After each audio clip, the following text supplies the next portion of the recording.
Des histoires d'évolution extrêmement rapides, il y en a sur toutes les îles.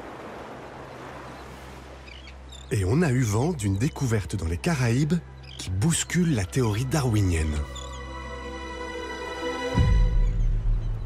De toutes les histoires racontées dans cette série, celle-ci est l'une de mes préférées, parce que j'ai une passion pour les lézards.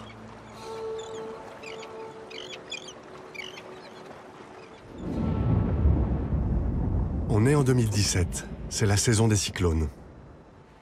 Personne ne le sait encore, mais dans quelques semaines, 2 ouragans de catégorie 5 vont s'abattre sur ces îles. Toutes les conditions sont réunies pour découvrir quelque chose d'un peu fou. Il ne manque plus que la bonne personne, au bon endroit et au bon moment. On va marcher encore un peu, jusque derrière les arbres, là. C'est un bon emplacement. C'est toi l'expert, je te suis. Allez.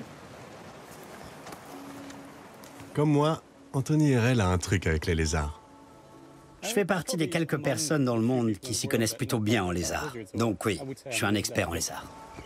Je suis vraiment content de retrouver Anthony. C'est lui qui m'a emmené faire ma toute première étude de terrain quand je n'étais pas encore diplômé. Vous devez trouver ça étrange de nous voir chercher des lézards au milieu de la végétation, et vous avez peut-être raison. Mais moi, ça me fait toujours des montées d'adrénaline.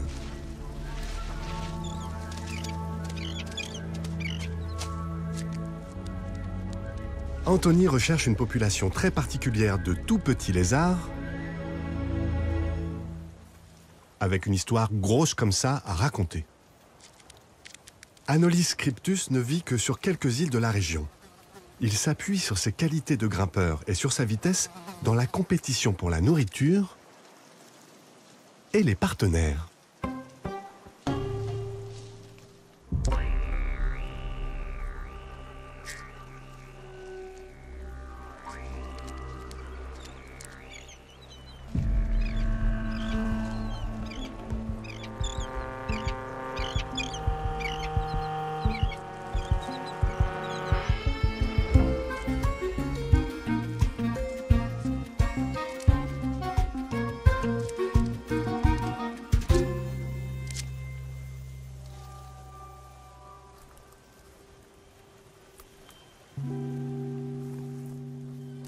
J'en vois un là-bas. Tu vois? En haut de la feuille. Ces lézards sont extrêmement territoriaux. Celui de ces 2 mâles qui délogera l'autre aura plus de chances de trouver l'amour. Je pourrais regarder ça pendant des heures.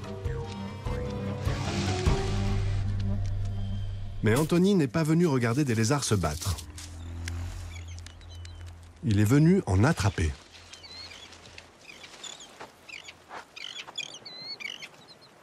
Et c'est plus dur qu'il n'y paraît.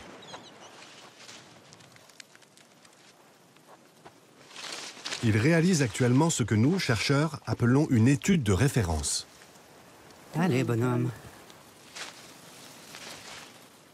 Maintenant, soyez attentifs, car toutes les données qui concernent ce lézard seront importantes. Salut, toi. Anthony sait les manipuler sans leur faire mal. On voit que c'est un mâle âgé de 3 ans. Sur chaque doigt, ils ont des sétules, c'est-à-dire de minuscules poils collants. Mince. Ils sont super vifs quand il s'agit de filer. Ces données vont nous permettre de voir comment les populations évoluent, à mesure que leur environnement change. Heureusement pour lui, Anthony n'est plus sur place quand 2 puissants ouragans approchent de la côte. Irma et Maria.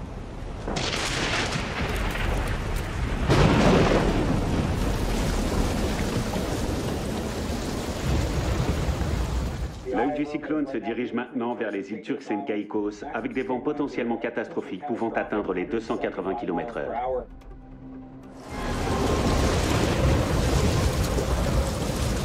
L'île est complètement dévastée.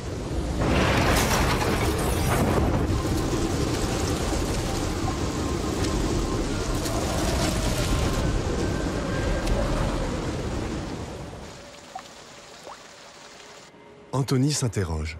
Comment ces lézards peuvent-ils survivre à un cataclysme pareil? J'ai contacté un spécialiste de terrain. Il était assez sceptique. Ah, ça sert à rien. Tu vas sans doute les retrouver tous morts.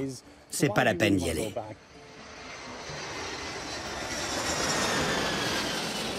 Mais Anthony veut en avoir le cœur net. Alors, il retourne dans les Caraïbes. Et il est stupéfait par ce qu'il constate.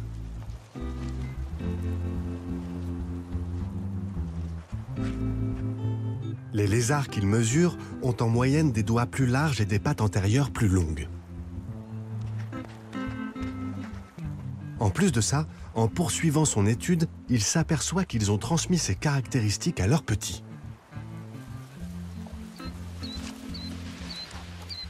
Ils sont devenus des lézards ouragans.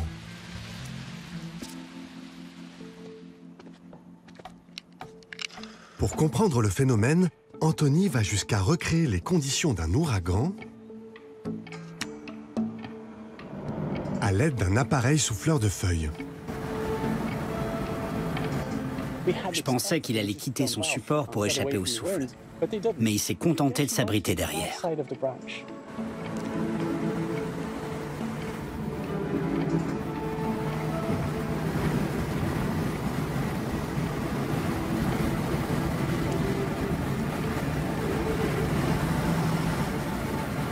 D'où l'importance d'avoir des doigts plus larges et des pattes plus longues.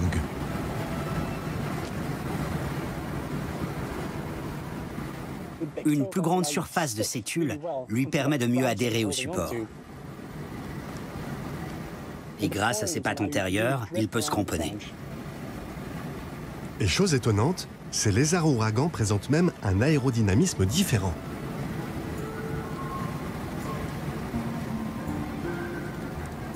Incroyable ce que nous, les biologistes, sommes capables de faire au nom de la science.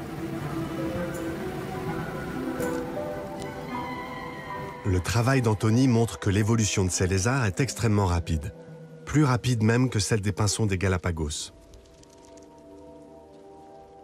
Le fait que 2 ouragans aient modifié la morphologie de toute une population, c'est stupéfiant.